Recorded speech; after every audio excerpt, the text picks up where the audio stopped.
All right. Um, Shalom. I'm Zahab GMS, Mississippi Camp, giving our honor and glory to Yahweh and the Son Yahweh Shai.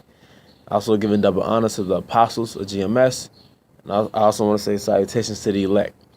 All right. And today I want to go into a brief topic explaining oppression, man. Because actually I was watching the video by a guy with the screen name Introspective Black Men of Reform, and I thought he brought out a pretty good point because he said basically so-called black man, when really it's the 12 tribes, they are oppressed by two basically philosophies, and this white supremacy and the feminist movement. And I like that point because it goes right into the scriptures. It says Isaiah 3 and 12, as for my people, children are their oppressors and women rule over them. So who are the children? The children of Esau. Who is his people? Is the 12 tribes of Israel. So that really, shed a lot on that scripture, from a different perspective. Basically, the 12 tribes, starting with the southern kingdom, the tribe of Judah, man, we are oppressed by two different structures. It's a so-called white supremacy, and then it's the feminist movement, and that's what that is, man. The children are their oppressors. It's Esau oppressing you, man. All right, and when Esau came into power, he basically mapped out everything and how he was gonna construct this society, man. And he did it to where you had absolutely zero power, man. All right. So ultimately,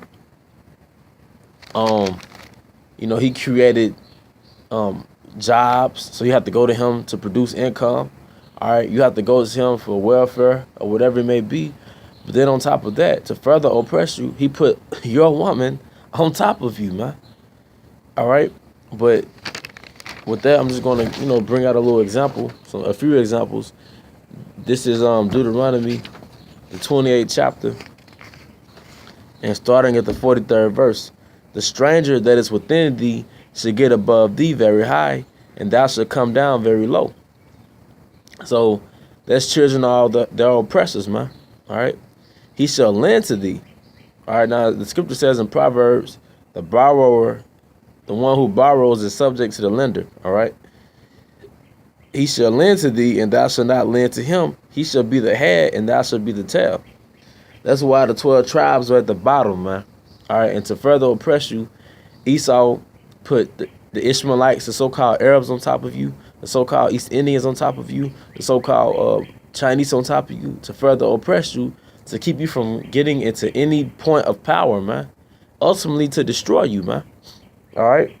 Ultimately to destroy you, man, because basically these households produce degenerates. When you take the man out of the house, when you take the man out of the household and only leave the weaker vessel, the inferior person, to rule over you, an emotional and rational being, she's going to give birth to degenerates, man. All right. Which is basically a breeding ground for either death or the penitentiary, man. Just like Sparta, the movie 300, they basically constructed their society to produce soldiers. So they basically manufactured kids literally from day one to be fighters. All right. But the so-called hoods, the ghettos, were basically breeding grounds for basically the modern day plantation, because they get locked up into the penitentiaries or they get shot up in the streets. But either way it goes, it's a lucrative business, man. This is a breeding ground for degeneracy, man. All right. And you brothers shouldn't take pride in that bullshit, man. All right. But going back to the point, man.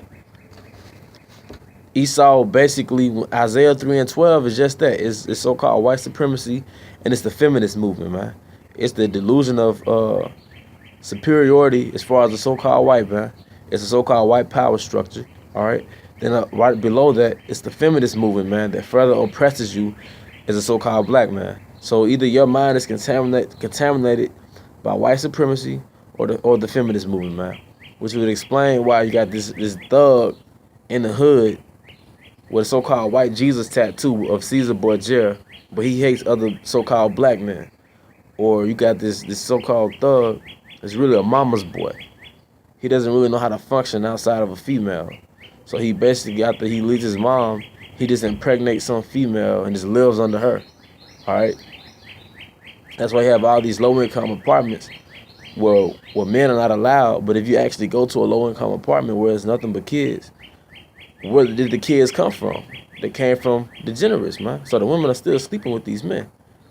But because of so-called the white power structure and the feminist movement, so-called black woman and Hispanic woman, but ultimately the so-called black woman, when it comes to this topic right here, she has no incentive of finding a dominant man that'll provide and protect her, man, or a dominant man to be over her.